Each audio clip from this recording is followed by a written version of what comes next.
Sir ಬಿಡಿ ಸಿನಿಮಾಗಳ ಮಧ್ಯೆ ಒಂದು ಬ್ಯೂಟಿಫುಲ್ ಕಮರ್ಷಿಯಲ್ ಜೊತೆಗೆ ಸೆಂಟಿಮೆಂಟು ಕಾಮಿಡಿ ಎಂಟರ್ಟೈನ್ಮೆಂಟು ಎಲ್ಲವನ್ನೂ ಕೊಟ್ಟು ಜನರು ಖುಷಿಪಡಿಸಿದ್ರಿ. ಖುಷಿ ಇದೆ, ತುಂಬ ಖುಷಿ ಇದೆ ಸರ್.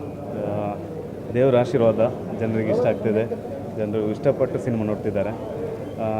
ನಮ್ಮದು ಉದ್ದೇಶ ಒಂದೇ, ಮನೋರಂಜನೆ ಕೊಡಬೇಕು ಅಂತ, ಸಿನಿಮಾ ಮಾಡಬೇಕಂತ ಇತ್ತು ಅಷ್ಟೇ.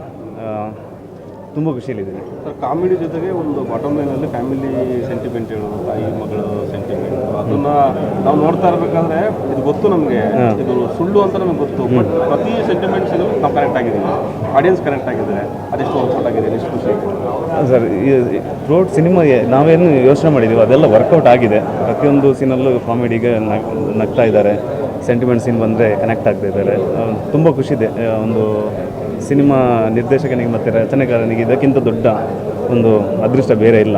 ಮತ್ತು ಅದು ಇವತ್ತಿನ ಹೆಂಗಿದೆ, ಪ್ಯಾನ್ ಇಂಡಿಯಾ, ಪ್ಯಾನ್ ವರ್ಲ್ಡ್, ಅವಳಿಗೆ 100 ಕೋಟಿ ಬಜೆಟ್ಗಳ ಮಧ್ಯೆ ಒಂದು ಅಪ್ಪಟ ಕನ್ನಡ ಸಿನಿಮಾವನ್ನು ಜನರು ಇಷ್ಟಪಡ್ತಿರೋದು ಒಪ್ಕೊಳ್ಳೋದು ತುಂಬ ಕಷ್ಟ ಸರ್. ಜನ ಆರ್ಗಾನಿಕ್ ಒಪಿನಿಯನ್ ಬರೋದು ತುಂಬ ಕಷ್ಟ ಇದೆ. ಇವತ್ತಿನ ಆರ್ಗಾನಿಕ್ ಒಪಿನಿಯನ್ ಸಿನಿಮಾಗೆ ತುಂಬ ಇನ್ಸ್ಪೈರ್ಡ್ ಆಗಿದೆ. ಆಡಿಯನ್ಸ್ ಬಗ್ಗೆ ಖುಷಿ ಪಟ್ಟಿದ್ದಾರೆ, ನಂಬಿಕೆ ಇತ್ತು ಸರ್. ಒಂದು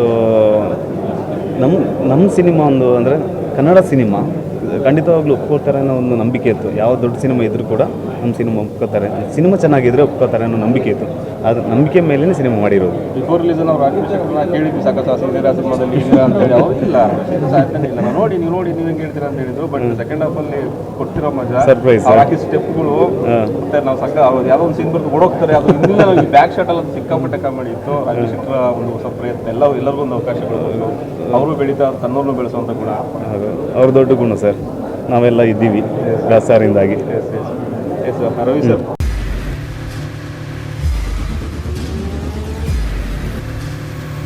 ಪ್ರಜಾಮಾರ್ಗ ನ್ಯೂಸ್, ಇದು ಜನಸಾಮಾನ್ಯರ ಧ್ವನಿ. ನಮಸ್ಕಾರ. ನೀವು ನೋಡ್ತಾ ಇದ್ದೀರಾ ಪ್ರಜಾಮಾರ್ಗ ನ್ಯೂಸ್. ರಾಷ್ಟ್ರದ, ರಾಜ್ಯದ, ರಾಜಕೀಯದ ಬಗ್ಗೆ ಹೆಚ್ಚಿನ ಸಿನಿಮಾ ಅಪ್ಡೇಟ್ಗಳಿಗಾಗಿ ಫಸ್ಟ್ ಲೈಕ್ ಮಾಡಿ, ಸಬ್ಸ್ಕ್ರೈಬ್ ಆಗಿ, ಹಾಗೆ ಫಾಲೋ ಕೂಡ ಮಾಡಬೇಕು.